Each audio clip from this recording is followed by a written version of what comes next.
baseball. Jimmy misses 3 games, comes back, plays 37 minutes, gets a triple-double. How much did he kind of settle you guys, especially there in the second quarter when things weren't going well for you guys? Yeah, we obviously we were not defending in the first quarter, the way we were capable of, and that's not taking anything away from them. They came out sharp and they scrambled us and knocked down a bunch of threes at the beginning. That kind of sped us up offensively, and so we weren't getting to coherent triggers or actions. And then in the second quarter, we just simplified it. The ball was just hitting Jimmy's mitts, and then we were playing off of him. And a lot of them were just either at the elbow or in the post or on a dribble out. And it just kind of settled us. That's what great players do. And then we defended better, much better in the second quarter, and then obviously in the second half. Couple of questions on a couple of guys. You always talk about ignitable players, and eventually they ignite. So when Tyler started the way he started, did you figure it was only a matter of time till he was going to warm up and then throw one in from half court? Yeah, we were just really off in that first quarter. Like I said, because we weren't defending, everything just kind of sped up. The ball was not going where it needed it to go, and so everybody was out of rhythm. Tyler, I think, just let the game come to him a little bit more. Guys were finding him. Got a couple easy ones, and then just got into a great flow from there. We didn't have much of that, in that first quarter. But he's ignitable. We have a lot of guys that are ignitable, and then UD gives you that emotional ignitability, and that's tangible. But you can't put an analytic to it. But he gave us a great emotional spark, made some plays. Of course, he's going to take a hit, but the block and then, running the floor, all of that, you could just feel it lift up, our team, which was great to see. I've seen that so many times, that emotional lift, but that's an ignitability as well.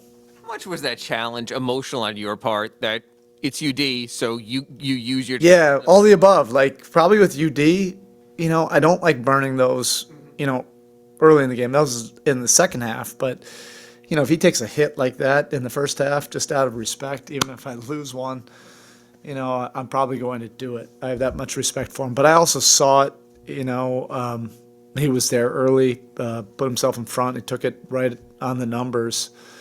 I don't think the players would have let me in the locker room if I didn't challenge that one.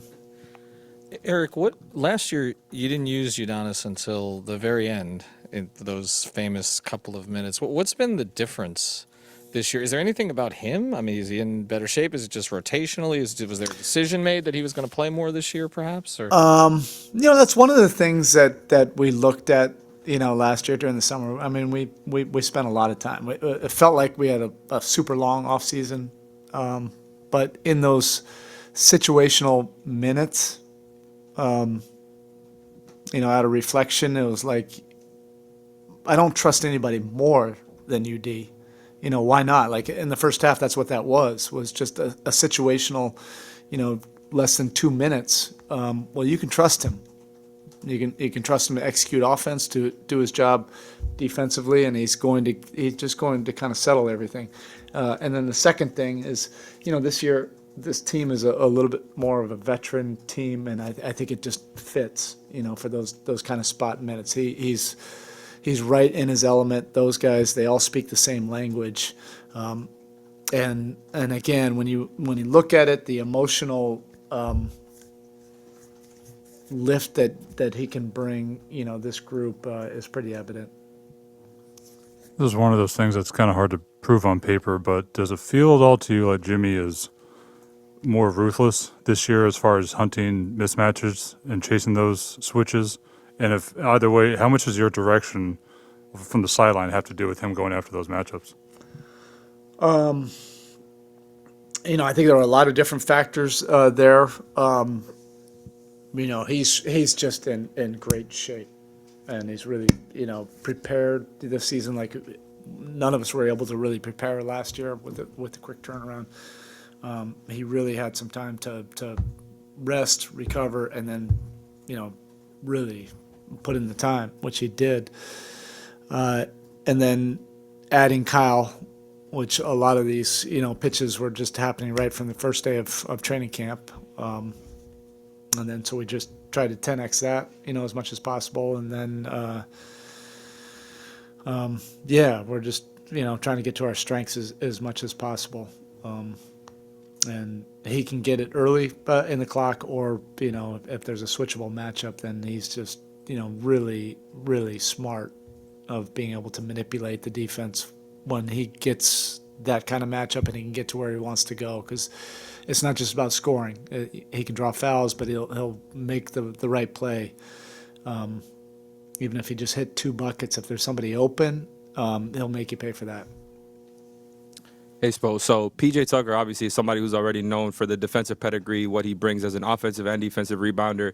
You guys have been getting this offensive production from him. Obviously, he gives you 13 points tonight on 6 of 7. That's not something he's usually known for, but he's been really hitting on those floaters. He works on them pregame. Yeah. How do you feel? I know you love PJ, but how do you feel about just that aspect of what he's bringing on the floor? I love just getting to know him and being open, to where his game and how he can impact this team, where that can grow. We talk so much about his offensive versatility, but his IQ, his mind, and his experience for the game offensively also is, superior. He just does a lot of little things, intangible things. We have an unselfish group, so he's arguably our best screener, one of the best in this game. And our guys are feeding him, rewarding him for those screens. And he has a lot of versatility. He's a really underrated passer, playmaker, finisher when he gets into those spaces. And, I've said a lot, obviously, about his screening ability, but I'm really enjoying he's teaching us a lot about screening, particularly off-ball screening. He's really unique, really creative, and really smart.